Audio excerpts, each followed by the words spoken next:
Target salute guys, आज हम करने जा रहे हैं क्लास 8 ज्योग्राफी चैप्टर 2 का part 4 land, soil, water, natural vegetation and wild life resources. मैं जानती हूँ काफी बड़ा चैप्टर है ये और इसमें इतने सारे रिसोर्सेज जो हैं वो डिस्कस हुए हैं। तो अभी तक हमने लैंड और सॉइल को बहुत ही अच्छे से डिटेल में कवर कर लिया है और आज हम शुरुआत करने जा रहे हैं वाटर से। So let's start. वाटर जो है वो एक बहुत ही इंपॉर्टेंट रिसोर्स है और एक रिन्यूएबल नेचुरल रिसोर्स है। ये आपको पहले से मालूम है, हम पिछले क्लासेस के चैप्टर्स में भी ये पढ़ चुके हैं। It is renewable and it is natural. 3/4 of the earth जो है वो पानी से कवर्ड है और इसीलिए अर्थ को वाटर प्लैनेट भी कहा जाता है। लाइफ जो है वो सबसे पहले ओशंस में ही स्टार्ट हुई थी। जो प्रिमिटिव ओशंस थे 3.5 बिलियन ईयर्स पहले सबसे पहले लाइफ ओशंस में स्टार्ट हुई थी और ओशंस जो है वो आज भी 2/3 of the earth surface cover करते हैं और आज भी वहां पे बहुत ही रिच प्लांट और एनिमल लाइफ है ओशंस में। ये सब चीजें वो हैं जो आपको ऑलरेडी मालूम है, लेकिन इसको फिर से बताना जरूरी है to reinstate the importance of water. Ocean water जो है, आप कहोगे इतना सारा पानी है अर्थ पे, फिर भी हम लोग कहते हैं कि यार पानी की कमी हो सकती है फ्यूचर में, पानी इज वेरी इंपॉर्टेंट, उसको सेव करो। ऐसा क्यों? ऐसा इसलिए क्योंकि ओशन वाटर जो है वो सैलाइन होता है। इसका मतलब वो काफी सॉल्टी होता है, उसमें नमक होता है और इसीलिए it is not fit for human consumption. हम उसे ऐसे ही कंज्यूम नहीं कर सकते हैं। हम क्या कंज्यूम करते हैं? फ्रेश वाटर कंज्यूम करते हैं, जो पूरे अर्थ पे सिर्फ 2.7% है। जस्ट इमेजिन कि इतना सारा पानी है लेकिन उसमें से सिर्फ 2.7% वो पानी है जो हम यूज कर सकते हैं। और ये 2.7% पानी जो है, इसका भी 70% या तो आइस शीट्स के फॉर्म में है या ग्लेशियर्स के फॉर्म में है, एंटार्क्टिका में, ग्रीनलैंड में या माउंटेन रीजन्स में। और इसके बाद बचता है सिर्फ 1% पानी जो हम एक्चुअली यूज कर सकते हैं और जो अवेलेबल भी है, क्योंकि ग्लेशियर और आइस शीट से आप पानी कहाँ से निकालने जाओगे, है ना? तो वो इनएक्सेसिबल हो गया। So only 1% of fresh water is available and also fit for human use. पूरे अर्थ का 1%। ये कहाँ हमें मिलता है? ग्राउंड वाटर में, सरफेस वाटर मतलब रिवर्स, लेक्स और water vapour in the atmosphere. इस फॉर्म में जो फ्रेश वाटर है वो अवेलेबल भी है और फिट फॉर यूज भी है। और इसी वजह से हम ये कह सकते हैं कि पानी से ज्यादा प्रेशियस कोई भी सब्सटेंस है ही नहीं अर्थ पे। और यहीं पे आपको एक फैक्ट बताती हूँ, 1975 में ह्यूमंस जितना पानी कंज्यूम करते थे अपने यूज के लिए, that was 3850 cubic kilometres per year. और 2000 में अगर हम बात करें तो यही जो क्वांटिटी है ये 6000 क्यूबिक किलोमीटर पर ईयर हो गई, मतलब ऑलमोस्ट 1.5 टाइम्स। तो हमारा पानी का कंजम्पशन भी बढ़ता जा रहा है, लेकिन अर्थ पे जितना पानी की क्वांटिटी है वो चेंज नहीं होती। हम पानी को बढ़ा नहीं सकते हैं अर्थ पे, ना घटा सकते हैं। Ultimately the total volume of water on earth remains constant. और ये चीज आपको पहले से भी मालूम है, हम लोग बहुत बार पढ़ चुके हैं, in the form of the water cycle. क्योंकि पानी जो है वो एक फॉर्म से दूसरे फॉर्म में चेंज होता रहता है। वो ओशंस, एयर, लैंड, इन सब में कांस्टेंट मोशन में रहता है। पूरा प्रोसेस होता है वाटर साइकिल का, इवेपोरेशन, प्रेसिपिटेशन और रन ऑफ के थ्रू। तो ये जो पूरा प्रोसेस है, this is part of the water cycle. इसमें ना पानी बन रहा है ना घट रहा है, टोटल अर्थ पे जो पानी है वो कांस्टेंट रहता है। और पानी की हमें कितनी जरूरत होती है ये तो मुझे आपको बताने की जरूरत ही नहीं है। We use huge amounts of water, पानी पीने के लिए, वॉशिंग के लिए, in the process of production, manufacturing, agriculture, industries, electricity, dams, आप जहां बोलो वहां हमें पानी की जरूरत है। और जैसे जैसे पॉपुलेशन इंक्रीज हो रही है, फूड की डिमांड बढ़ रही है, चीजों की डिमांड बढ़ रही है, सिटीज आ रही है, मैन्युफैक्चरिंग इंक्रीज हो रहा है, लोगों का स्टैंडर्ड ऑफ लिविंग बढ़ता जा रहा है। अब हमको सब कुछ एकदम क्विक चाहिए, आसानी से चाहिए, और इन सब चीजों में जो फ्रेश वाटर का सप्लाई है वो कम होता जा रहा है। पानी के जो सोर्सेज हैं वो ड्राई होते जा रहे हैं और वाटर पोल्यूशन बहुत ज्यादा हो रहा है। क्या आपको मालूम है कि एक एवरेज अर्बन इंडियन, मतलब एक ऐसा इंडियन जो सिटीज में रहता है, वो अप्रोक्सीमेटली 150 लीटर्स पानी हर दिन यूज करता है। एक इंसान, आप सोचिए, एक इंसान 150 litres of water every day use कर रहा है ऑन एन एवरेज। जब हम पानी यूज करते हैं तो हम ये सोचते भी नहीं है, और कितनी बार तो इससे भी कहीं ज्यादा पानी वेस्ट हो जाता है। क्यों? क्योंकि जो नल है वो टपकते रहते हैं। Did you know that a dripping tap can waste 1200 litres of water every year? मतलब वो पानी तो सिर्फ वेस्ट हो जा रहा है, उसका तो कोई यूज भी नहीं हो रहा क्योंकि वो टपक रहा है। आप उसको यूज नहीं कर रहे हो, ना आप नल ठीक करवा रहे हो। इसकी वजह से 1200 लीटर्स ऑफ वाटर एक साल में वेस्ट हो सकता है। तो ये जो प्रॉब्लम है ये बहुत बड़ी है और ये हमें सोचने वाली प्रॉब्लम है, क्योंकि scarcity of water is a very dangerous thing. World के बहुत सारे ऐसे रीजन्स हैं जहाँ पे पानी की ऑलरेडी बहुत कमी होने लग गई है। अफ्रीका में पानी की बहुत कमी है, वेस्ट एशिया में, साउथ एशिया में जहाँ पे हम रहते हैं, यहाँ पे भी बहुत सारे ऐसे रीजन्स हैं, बहुत सारे स्टेट्स हैं जहाँ पे पानी की कमी होती है। वेस्टर्न यूएसए में, north west Mexico, south America के कुछ हिस्सों में, और in the entire country of Australia, all of these places are facing shortages in fresh water supply. तो पहले के टाइम में वाटर स्कैसिटी इसलिए होती थी क्योंकि चलो कभी बारिश का मौसम होता था, कभी बारिश नहीं हुई है, तो इसलिए वाटर शॉर्टेज हो रहा है। लेकिन आज के टाइम में जो स्कैसिटी ऑफ वाटर है वो ओवर एक्सप्लॉयटेशन और कंटेमिनेशन की वजह से, क्योंकि हम पानी को बहुत ज्यादा यूज कर रहे हैं, उसका वेस्टेज कर रहे हैं और पानी को कंटेमिनेट कर रहे हैं, उसको पल्यूट कर रहे हैं, एंड दैट इज वाई जो पानी हम यूज कर सकते हैं वो भी नहीं कर पा रहे हैं। और अगर ऐसे ही चलता रहा तो आगे चल के बहुत प्रॉब्लम होने वाली है। You can't even imagine a world without water. क्या आपने कभी वाटर मार्केट के बारे में सुना है? आप सोचो चीजें इतनी बुरी हो सकती हैं कि सौराष्ट्र रीजन में एक सिटी है अमरेली नाम से, वहां की पॉपुलेशन है 1.25 लाख, वहां पे 1.25 लाख लोग रहते हैं और वो कंप्लीटली डिपेंडेंट है, पानी परचेज करते हैं वो लोग आसपास की तालुका से। मतलब उनके पास बिल्कुल भी पानी नहीं है और उनको सारा पानी जो एक्सेसिबल होता है वो खरीदने के बाद होता है from the nearby talukas. So it's a very very grave problem जो पूरे वर्ल्ड में हो रही है। और इवन दो हम कहते हैं कि water is a renewable resource, लेकिन जब आप किसी भी रिन्यूएबल रिसोर्स को भी ओवर यूज कर दोगे, पल्यूट कर दोगे, तो वही नेचर कहाँ से बनाएगा उसको? और ये सब हम गलतियां कैसे कर रहे हैं, कैसे कंटेमिनेट कर रहे हैं वाटर को, आप पूछोगे। भाई जब हम अनट्रीटेड वाटर को या पार्शली ट्रीटेड वाटर को, सीवेज को, या जो एग्रीकल्चरल पानी होता है जिसमें पेस्टिसाइड्स और इंसेक्टिसाइड्स होते हैं, उसको बिना ट्रीट किए, या फिर जो इंडस्ट्री और मैन्युफैक्चरिंग फैक्ट्रीज होती हैं वहां से जो पानी निकलता है जिसमें केमिकल्स होते हैं, उसको बिना ट्रीट किए जब हम अपनी रिवर्स में जाने देते हैं तो वो पूरी रिवर को ही गंदा कर देता है, पूरी रिवर कंटेमिनेट हो जाती है। वाटर में नाइट्रेट्स आ जाते हैं, मेटल्स आ जाते हैं, पेस्टिसाइड्स आ जाते हैं, और ये जो केमिकल्स होते हैं ये नॉन बायोडिग्रेडेबल होते हैं, इनको नेचर ब्रेक डाउन नहीं कर पाता है, और इसीलिए अल्टीमेटली ये पानी जब हम तक पहुंचता है तो ये ह्यूमन बॉडीज में एंटर करता है, हमारी तबियत खराब करता है। तो ऐसा नहीं है कि सिर्फ एनवायरमेंट खराब हो रहा है, हमारी हेल्थ भी खराब हो रही है। और ऐसा नहीं है कि इस चीज का कोई सोल्यूशन नहीं है। वाटर पोल्यूशन को कंट्रोल किया जा सकता है अगर जो फैक्ट्रीज हैं, जो फार्मर्स हैं, अगर वो इन सब चीजों का ध्यान रखें, जो म्यूनिसिपैलिटीज हैं वो इन सब चीजों का ध्यान रखें कि सीवेज वाटर को, एग्रीकल्चरल वेस्ट वाटर को, इंडस्ट्री वेस्ट वाटर को ट्रीट करके, प्रॉपरली ट्रीट होने के बाद उससे केमिकल्स और पोल्यूटेंट्स निकालने के बाद ही उसे रिवर्स में जाने दिया जाए, तो वाटर पोल्यूशन को कंट्रोल किया जा सकता है। दूसरा सोल्यूशन हो सकता है कि आप फॉरेस्ट कवर बढ़ा दो,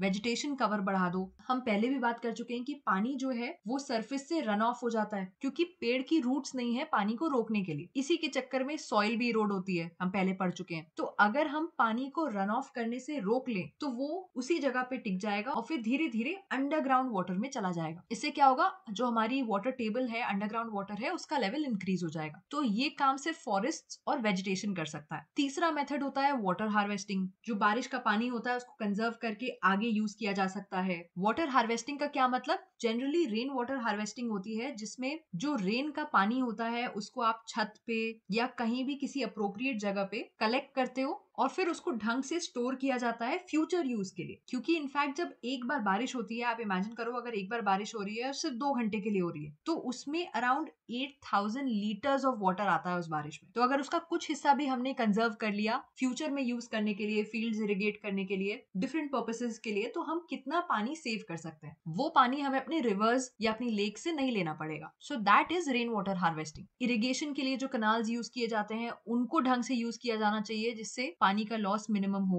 इरिगेशन में ही स्प्रिंकलर्स यूज होते हैं, आपको मालूम है, आपने देखे होंगे काफी बार फील्ड्स में। तो हमें ये भी देखना चाहिए कि जो स्प्रिंकलर्स हैं वो फील्ड को सही से इरिगेट कर रहे हैं। काफी बार क्या होता है, ओवर इरिगेशन हो जाता है या पानी वेस्ट हो जाता है। जो ड्राई रीजन है वहां पे क्योंकि इवेपोरेशन बहुत ज्यादा होता है तो ड्रिप या ट्रिकल इरिगेशन यूज करना चाहिए। जिसमें कम पानी लगता है वहां वैसे ही पानी की कमी है, तो अगर ड्रिप इरिगेशन यूज करेंगे तो कम पानी लगेगा और उसका ज्यादा इवेपोरेशन भी नहीं होगा। तो ये बहुत सारे मेथड्स हैं जिससे हम पानी को कंजर्व कर सकते हैं और करने की जरूरत भी है। अगर आप और हम अपने छोटे छोटे एफर्ट से ही थोड़ा भी पानी बचा सके तो that will be a great help for the planet. अब हम बढ़ते हैं next resource, natural vegetation and wild life.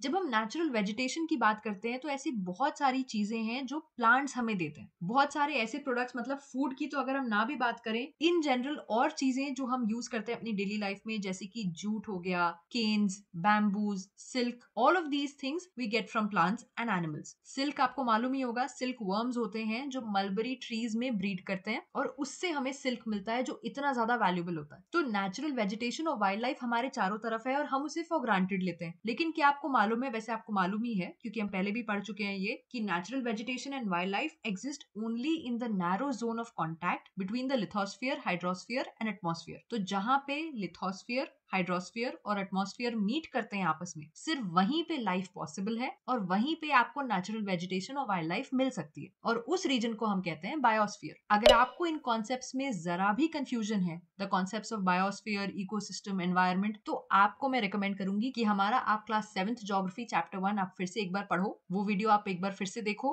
Because उसमें हमने ये कॉन्सेप्ट्स बहुत ही डिटेल में और बहुत अच्छे से एक्सप्लेन किए थे। तो बायोस्फीयर हमको पहले से मालूम है, वो जोन होता है जहाँ पे लिविंग बींग्स जो है वो आपस में इंटर रिलेटेड होते हैं और इंटरडिपेंडेंट होते हैं सर्वाइवल के लिए, और इस पूरे लाइफ सपोर्टिंग सिस्टम को कहा जाता है इकोसिस्टम। सो बेसिकली बिल्कुल भी कंफ्यूज होने की जरूरत नहीं है, बहुत सिंपल है। 3 जोन्स हैं, लिथोस्फीयर, हाइड्रोस्फीयर और एटमॉस्फेयर। ये जहाँ पे मीट करते हैं, जहाँ पे तीनों जोन्स प्रेजेंट हो, उसको कहा जाता है बायोस्फीयर, और वहीं पे लाइफ पॉसिबल है। और लाइफ यहाँ पे क्यों पॉसिबल है? क्योंकि यहाँ पे एक लाइफ सपोर्टिंग सिस्टम होता है जिसको हम कहते हैं इकोसिस्टम, जिसमें सारे लिविंग बींग्स जो हैं वो एक दूसरे से रिलेटेड हैं और एक दूसरे के ऊपर डिपेंडेंट है अपनी लाइफ के लिए। अगर हम सोचें कि हम प्लांट्स और एनिमल्स के बिना रह सकते हैं तो वो बिल्कुल भी पॉसिबल नहीं है। ये तो आपको बताने की जरूरत नहीं है कि वेजिटेशन और वाइल्ड लाइफ जो है ये दोनों ही बहुत ही वैल्यूएबल रिसोर्सेज हैं। प्लांट्स से हमें टिम्बर, शेल्टर, ऑक्सीजन, बहुत कुछ मिलता है। वो हमारी सॉइल को भी प्रोटेक्ट करते हैं, हमें क्रॉप्स मिलते हैं, खाना मिलता है, वो सॉइल इरोजन रोकने में हेल्प करते हैं, पानी स्टोरेज में हेल्प करते हैं क्योंकि अंडरग्राउंड वाटर बढ़ाते हैं। Fruits, nuts, latex, turpentine oil, gum, medicinal plants, ये सब हमें नेचुरल वेजिटेशन से मिलता है। उसी तरह से अगर हम वाइल्ड लाइफ की बात करें तो वाइल्ड लाइफ में एनिमल्स, बर्ड्स, इंसेक्ट्स और एक्वेटिक लाइफ फॉर्म सब आ गए। इनसे भी हमें मिल्क, मीट, हाइड्स, वुल, हनी, इस तरह के बहुत सारे प्रोडक्ट्स मिलते हैं। इंसेक्ट्स जैसे कि बीज, मतलब इतने छोटे होते हैं लेकिन एक्चुअली वो लाइफ को सपोर्ट करने में बहुत बड़ा काम करते हैं क्योंकि वो पॉलिनेशन ऑफ फ्लावर्स में हेल्प करते हैं। पॉलिनेशन होता है इसीलिए नए प्लांट्स आ पाते हैं। और बहुत सारे ऐसे इंसेक्ट्स हैं, बहुत सारे ऑर्गेनिजम्स हैं जो डीकम्पोजर्स की तरह काम करते हैं इकोसिस्टम में। जो प्लांट्स या एनिमल्स मर जाते हैं उनको डीकम्पोज करने में हेल्प करते हैं। बहुत सारी बर्ड्स हैं जो इंसेक्ट्स पे फीड करती हैं और इंसेक्ट्स की पॉपुलेशन को कंट्रोल करने में हेल्प करती हैं अर्थ पे। वल्चर्स जो हैं, बिकॉज वो डेड लाइफ स्टॉक पे फीड कर सकते हैं और इसीलिए उनको एनवायरनमेंट का एक बहुत ही वाइटल क्लेंजर माना जाता है। क्योंकि आप सोचो, नेचर ने एक नेचुरल सिस्टम बना रखा है कि जो एनिमल्स मर गए हैं उनको भी कैसे इंटीग्रेट करना है वापस नेचर में। तो जो दूसरे एनिमल्स हैं वो उन पे फीड करते हैं या उनको डीकम्पोज करते हैं और एनवायरनमेंट को वापस क्लीन करने में हेल्प करते हैं। अब यहीं पे वल्चर्स की बात हो रही है तो मैं आपको बता दूं, हमारा जो इंडियन सबकॉन्टिनेंट है यहाँ पे vultures were dying of kidney failure. ऐसा क्यों हो रहा था? क्योंकि उन्होंने उस लाइफ स्टॉक को खा लिया था जिस लाइफ स्टॉक में डाइक्लोफेनाक नाम का एक केमिकल पाया जा रहा था। डाइक्लोफेनाक क्या होता है? एक पेन किलर होता है सिमिलर टू एस्पिरिन या आइबुप्रोफेन। तो ये जो केमिकल है वो लाइफ स्टॉक तक पहुंच गया और जब वो लाइफ स्टॉक मरे तो जब ये वल्चर्स उनको खाने आए तो उससे इन बेचारे वल्चर्स को किडनी फेलियर होने लग गया। और ये सब क्यों हो रहा था? क्योंकि लाइफ स्टॉक को ये केमिकल्स दिए जा रहे थे और जब ये होने लग गया तो क्या होने लग गया? वल्चर्स मरने लग गए, उनकी पॉपुलेशन कम होने लग गई। और कभी भी अगर ऐसा होता है तो जो इकोसिस्टम का एक बहुत ही डेलिकेट थ्रेड है, जो एक बहुत ही बैलेंस थ्रेड है नेचर का, हम उसको खराब कर रहे होते हैं। तो जब ये पाया गया कि ऐसा हो रहा है, वल्चर्स मर रहे हैं, तो फिर then efforts were made to ban the drug कि आप उसको लाइफ स्टॉक पे यूज नहीं कर सकते हैं और वल्चर्स को भी ब्रीड करना स्टार्ट कर दिया गया इन कैप्टिविटी जिससे उनकी पॉपुलेशन कम ना हो। But these are what? These are man made solutions to man made problems. पहले प्रॉब्लम हम खुद ही क्रिएट करते हैं और उसके बाद फिर हम उसका सोल्यूशन ढूंढने की कोशिश करते हैं। और आप कितना भी सोल्यूशन ढूंढ लो, आप किसी भी चीज को उतना अच्छा नहीं बना सकते जितना वो पहले थी। आप वल्चर्स को कैप्टिविटी में ब्रीड कर सकते हो लेकिन जितना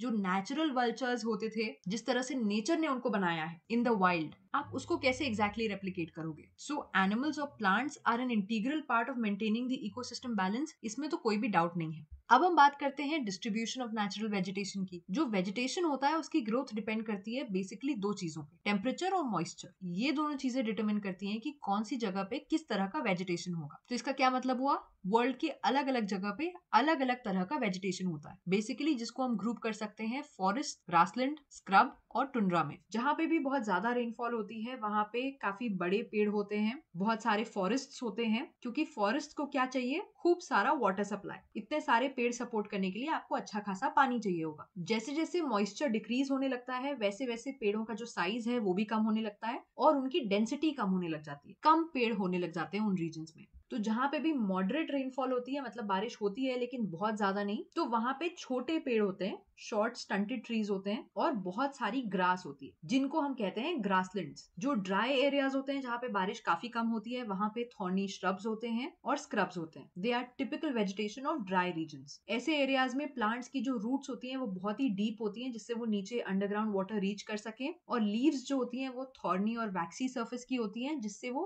मॉइस्चर लूज ना करें। They can control the loss of moisture through the process of transpiration. और जो टुंड्रा रीजन्स होते हैं आपको मालूम है वहां पे बहुत ठंड होती है, पोलर रीजन्स होते हैं। So tundra vegetation comprises of mosses and lichens. This is typical vegetation of the polar regions, जहाँ पे बहुत ज्यादा ठंड पड़ती है। लेकिन यहाँ पे फिर से एक ही प्रॉब्लम है कि आज से अगर 200 साल पहले की बात करें तो तब से कंपेयर्ड आज अर्थ पे बहुत ज्यादा लोग हैं। There are so many people on earth, और इसीलिए उनकी डिमांड्स बढ़ गई हैं, उनको रहने के लिए जगह चाहिए, खाना चाहिए, और इसकी वजह से हमने बहुत सारे फॉरेस्ट जो हैं वो क्लियर कर दिए हैं। फॉरेस्ट कवर इतनी तेजी से गायब होता जा रहा है पूरे अर्थ से कि ये एक बहुत ज्यादा बड़ी प्रॉब्लम है। आई नो आप ये बार सुनते हो, ज्योग्राफी के ऑलमोस्ट हर चैप्टर में हम ये डिस्कस करते हैं, but this is actually that important. ये सिर्फ पढ़ने या एग्जाम तक सीमित नहीं है, हमको सीरियसली इस टॉपिक के बारे में सोचना चाहिए because the earth is being destroyed by us. और हमारे इन एक्शंस की वजह से आपको मालूम है ग्लोबल वार्मिंग हो रही है, पूरे वर्ल्ड का क्लाइमेट चेंज हो रहा है। पहले जहां कभी बारिश नहीं होती थी अब वहां बारिश हो रही है, ओले पड़ रहे हैं। तो ये सब क्या है? ये क्लाइमेट चेंज है। और इन सब की वजह से जो नेचुरल हैबिटेट है प्लांट्स और एनिमल्स का वो डिस्ट्रॉय हो रहा है। और इसमें सोचो उनकी क्या गलती? ये ह्यूमंस की ग्रीड की वजह से हो रहा है। हमें ज्यादा चाहिए, हमें एकदम पॉश लाइफस्टाइल चाहिए, हमें नेचुरल लाइफस्टाइल जो हमारे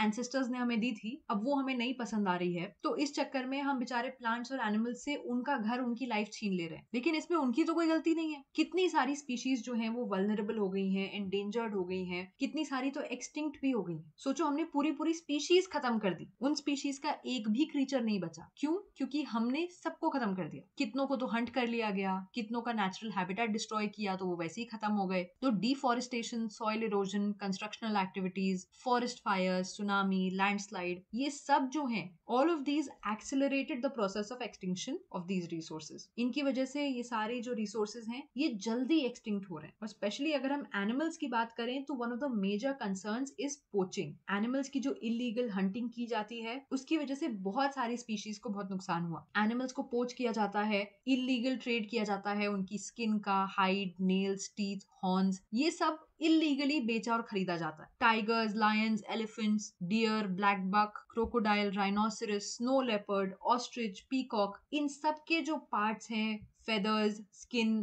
टीथ, हॉर्न्स, इन सबको इलीगल मार्केट में इनकी बहुत बड़ी प्राइस होती है। लेकिन आप सोचो हम अल्टीमेटली क्या प्राइस पे कर रहे हैं। It is very very important to conserve these animals, और ये तभी होगा जब आप और हम सब अवेयर होंगे, हम सब रियलाइज करेंगे कि हम कितनी बड़ी गलती कर रहे हैं। इनको कंजर्व करने के लिए, एनिमल्स को, प्लांट्स को कंजर्व करने के लिए national parks, wild life sanctuaries, biosphere reserves बनाए गए हैं पूरे वर्ल्ड में। आपने अक्सर सुना होगा कि नेशनल पार्क्स और बायोस्फीयर रिजर्व्स जो हैं ये कंजर्वेशन में हेल्प करते हैं। लेकिन ये होते क्या है? एक नेचुरल एरिया जो डेजिग्नेट किया गया है कि भाई यहाँ पे कोई भी एक्टिविटी नहीं करी जाएगी, ह्यूमन एक्टिविटी, और स्पेसिफिकली ये जो एरिया है यहाँ की इकोसिस्टम को प्रोटेक्ट करने के लिए है, अभी के लिए भी और फ्यूचर जनरेशंस के लिए भी। उसको हम कहते हैं नेशनल पार्क। वो एक नेचुरल एरिया होता है जहाँ पे आप कोई भी ह्यूमन एक्टिविटी नहीं कर सकते, वहां पे पूरी तरह से इकोसिस्टम को कंजर्व करना होता है। अब आप पूछोगे बायोस्फीयर रिजर्व का क्या मतलब? बायोस्फीयर रिजर्व जो होता है ये एक्चुअली इसलिए बनाया जाता है जिससे हम ये टेस्ट कर सकें कि हाँ कंजर्वेशन और डेवलपमेंट के बीच में क्या रिलेशन है। बायोस्फीयर रिजर्व्स जो होते हैं ये बहुत सारे प्रोटेक्टेड एरियाज होते हैं जिनको एक ग्लोबल नेटवर्क के थ्रू लिंक किया जाता है। डिफरेंट कंजर्वेशन मेथड्स टेस्ट किए जाते हैं,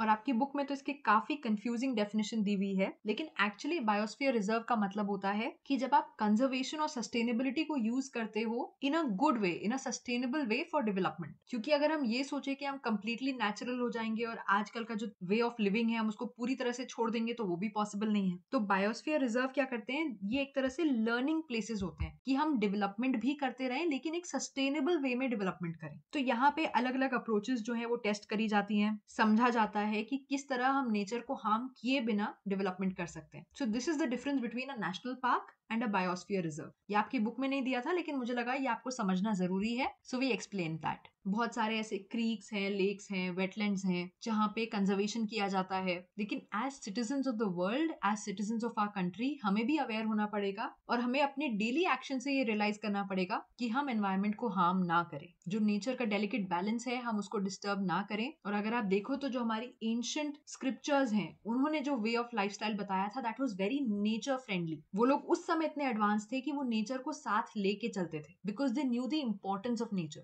आजकल वेस्ट को कॉपी करने के चक्कर में हमने अपने आप को बहुत चेंज कर लिया है, जिसकी वजह से जो नेचुरल बैलेंस है ह्यूमन एक्टिविटीज की वजह से वो पूरा डिस्ट्रॉय होता जा रहा है। बहुत ज्यादा अवेयरनेस लाने की जरूरत है लोगों के बीच में और इसके लिए अवेयरनेस प्रोग्राम्स भी रखे जाते हैं जैसे कि सोशल फॉरेस्ट्री या वन महोत्सव, रीजनल लेवल पे, कम्युनिटी लेवल पे, जिससे बच्चों में, बड़ों में, सब में एक अवेयरनेस आए कि ये सब रिसोर्सेज कितने ज्यादा इंपॉर्टेंट है। बहुत सारी कंट्रीज ने लॉज पास किए हैं जहाँ पे एनिमल्स और बर्ड्स को मारने के बाद उनकी जो ट्रेडिंग करी जाती है वो इलीगल है। इंडिया में भी अगर आप lions, tigers, deers, great Indian bustards और पीकॉक्स को मार के उनको सेल करो या इवन उनको मारना इलीगल है। अगर हम इंटरनेशनली देखें तो एक इंटरनेशनल कन्वेंशन है जिसका नाम है साइट्स, CITES। वहां पे आपको मिल जाएंगी लिस्ट सेवरल स्पीशीज की, एनिमल्स की भी, बर्ड्स की भी, जिनका ट्रेड एब्सोल्युटली प्रोहिबिटेड है। ऐसे एनिमल्स और ऐसे बर्ड्स जिनमें बिल्कुल भी ट्रेड नहीं किया जा सकता है। CITES का फुल फॉर्म है the convention on international trade in endangered species of wild fauna and flora. ये एक इंटरनेशनल अग्रीमेंट है डिफरेंट गवर्नमेंट्स के बीच में और ये इंश्योर करता है कि अगर ट्रेड हो भी रहा है वाइल्ड एनिमल्स और प्लांट्स को मारने के बाद तो वो उनके सर्वाइवल को थ्रेटन ना करे। साइट्स के अंडर में अराउंड 5000 एनिमल स्पीशीज और 28,000 प्लांट स्पीशीज ऐसी हैं जो प्रोटेक्टेड हैं, जिसमें ट्रेड नहीं किया जा सकता है, जैसे कि bears, dolphins, cactus, corals, orchids. ये सब वो प्लांट्स और एनिमल्स हैं जो प्रोटेक्टेड हैं अंडर साइट्स, तो इसमें ट्रेड करना इलीगल है। ठीक है, समझ में आ गया? तो इसी के साथ हमने ये चैप्टर बहुत ही अच्छे से, बहुत ज्यादा डिटेल में कवर कर लिया है एंड आई होप आपको सब कुछ समझ में आ गया होगा। So now go on champions, get full marks in your test and exams and I will see you next time with the next chapter. तब तक के लिए take care and keep it simple. Bye bye.